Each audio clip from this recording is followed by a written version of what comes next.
দান, ভাব পুজো সদা মাঝে দিলাম সমাধান, একবারও জবাব দিতে রাখি নাই বাকি, অন্তরে অন্তরে হলাম আমি সুখী।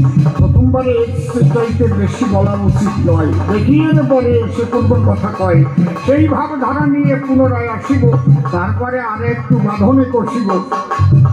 তবে একটা কথা কি কই শোনো, যাবার আগে ছোট্ট একটা গল্প মনে করিস, একটু কইয়ে যাই।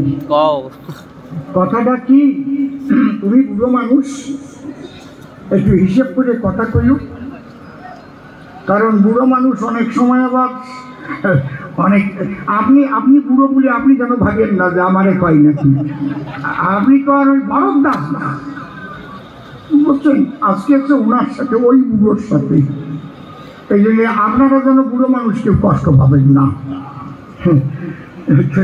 একজন বুড়ো হয়ে গেছে, এখন প্রত্যেক রাত্রি খালি বিছানা বলে প্রস্তাব করে। আমি বুড়ি কয় আমি কিন্তু ধুয়ে পারি না, বুঝলি, আর কেউ ধুয়ে দেয় না। আর এই বুড়ো বয়সের পেশাবে যা গন্ধ, একদিন না ধুলি ওই ঘরে তোর টেকা যাবেন না। আমি করি নাকি, আমার স্বপ্নে করায়, তোমার স্বপ্নে করায় মানে, তাই তুমি তা বুঝবা কি বুঝিয়ে। তুমি যদি আমার সাথে স্বপ্ন দেখতে একসাথে, তাহলে বুঝতে কিরকম। তা আমি যে শুয়ে পড়ি, স্বপ্ন আমার দ্বারে আসে, এই আয় পাকা পাকা পায়খানা, এক সুন্দর পাকা জায়গা দেখ, পেশাব করে দে, অত সুন্দর, ওই বিশ্বাস বাড়ির মতো একেবারে ফুটফুটি, ভিতরে ভাত খাওয়া যায় একদম। হ্যাঁ, মিথ্যে কথা করছি, রিলেটিভ বিশ্বাসের বাড়ি যাইয়ে দেখেন, পায়খানা বাথরুম তো ওই রকমই থাকতে হয় নাকি, তাই একটা মনের মধ্যে ফুরফুরিয়ে ভাব হয়। পায়খানা না আসলেও বলে আর একটু বসিয়ে থাকি, আর একটু লাগিয়ে যাই, এরকম একটা ভাব হয়। আর কোনো কোনো জায়গায় ঢুকলি একটু রতি বাড়ি বাসি হয় না এরকম। তাই শোন, আয় এদিকে আয়, দেখ এই যে কি সুন্দর জায়গা। আমি তো জায়গা দেখে আনন্দে পেশাব করে দিই, উঠে দেখি ওরে কপাল, যে বসে পায়খানাও নাই, বাথরুমও নাই, কাটাকুটি বিছিয়ে আমার দোষ। তাই বুড়ো, আজকে যখন স্বপ্ন আসবে, তুমি কবা পেশাব করতে পারি, আমার 1 বস্তা টাকা দাও, কারণ এই সাবান কেনা পয়সা কম পাবো। তাই তো ভালো কথা শিখাই দিচ্ছিস, তাই টাকাও পাওয়া দেবে।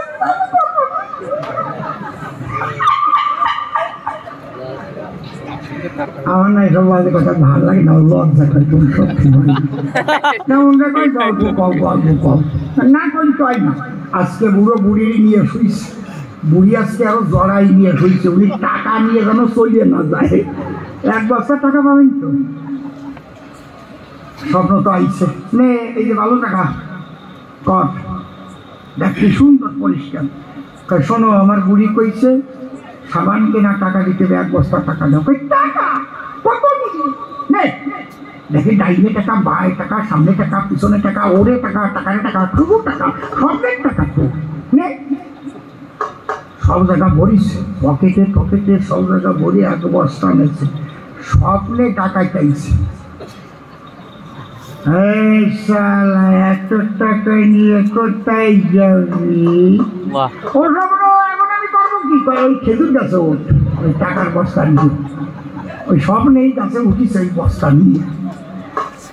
দেখাচ্ছে তো এই শালা, তুই বস্তা নিয়ে উপরে উঠবি, এই ধরিয়ে নামা, ওটাকে করবি। এখনো একজন উঠতেছে, ওরে নামাবার জন্য ওই স্বপ্ন ধরলো, আর এক ব্যক্তি আর একজন উঠছে, 2 ব্যক্তি। শোন, ওই দুধের একটার মুখে পেশাব করে দিয়ে, আর একটার মুখে পায়খানা করিয়ে দেয়।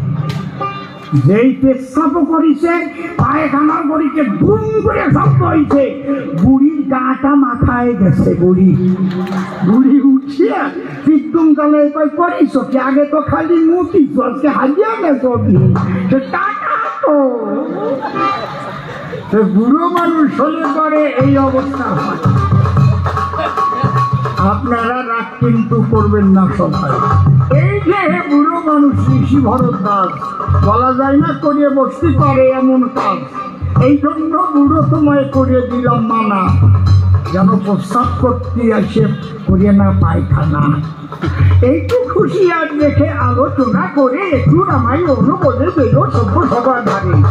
মহাভারতেরও কথা অমৃত সমান, কাশীরাম দাস কহে শুনে পুণ্যবান।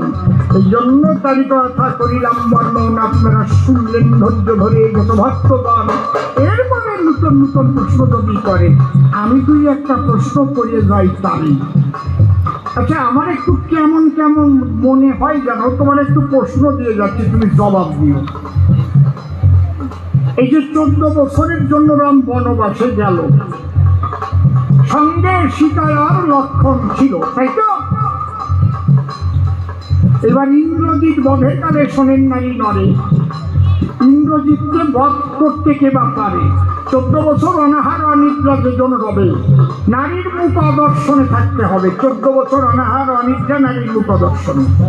রাম বলে আমার দলে অমন মানুষ নাই, বিভীষণ তোমার কাছে আমি যে জানাই, তবে সীতা উদ্ধার আমার দ্বারা হবে না, হবে না, আমার দলে নাই তো মানুষ এমন জানা। লক্ষণ তখন দেখে দেখে কয়, প্রণাম ইয়া তখন রামচন্দ্র খায়।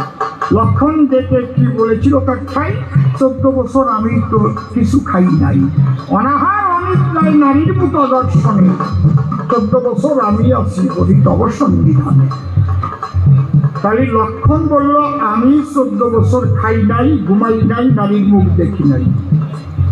তাই 14 বছরের জন্য তো বনে আসছে, বাড়ির থেকে খাইয়ে আসছে, 14 বছর এখনো পূর্ণ হয় নাই। তাহলে কি করে লক্ষণের 14 বছর পূর্ণ হলো? আবার সুর্পনখার নাক কান লক্ষণ কেটেছিল, মুখ তো দেখেছিল শোনেন মহাশয়, মুখটা দেখে নাক কান কি কোনোদিন কাটা যায়? এইভাবে কাটা যায়? তাহলে নারীর মুখ দেখলে লক্ষণ মিথ্যা বলি নাই। তাহলে কি করে বললো কথা জানি বারে চাই, কি করে 14 বছর হইল পুরাণ? একটু কঠিন হয়ে গেল প্রশ্নটা। তো ওনার দ্বারে কঠিন করবো না, তা কার দ্বারে করবো নাকি? তাহলে কি করে 14 বছর পূর্ণ বটে হলো?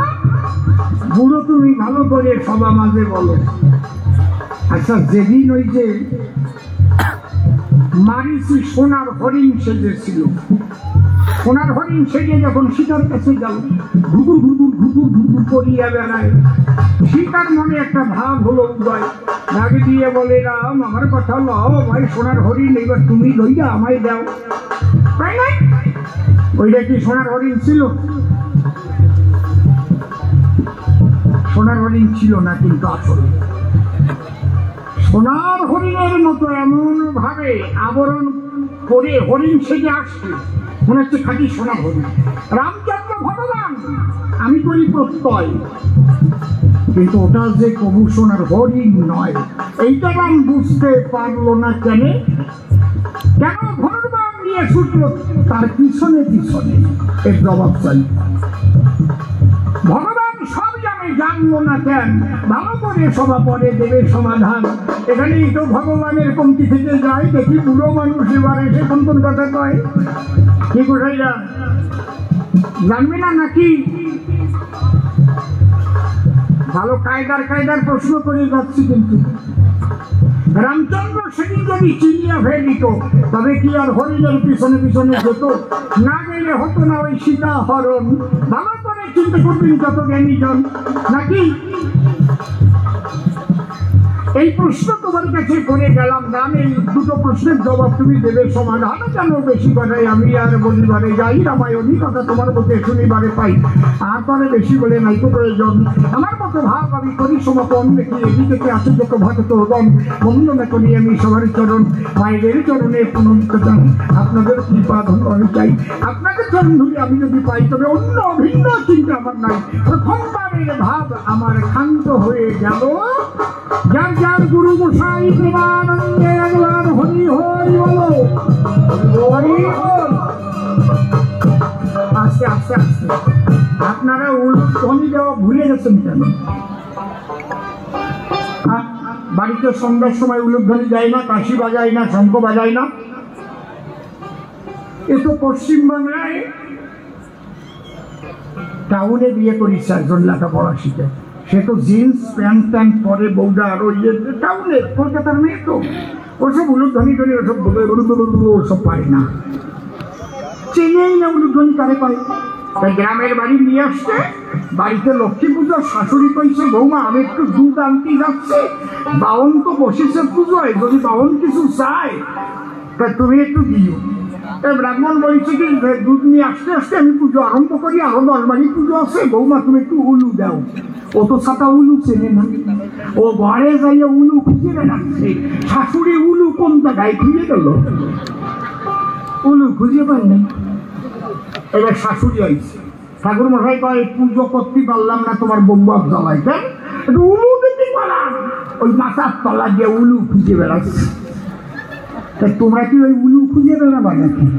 জোরে জোরে উলু দাও, জয় জয় গুরু মশাই।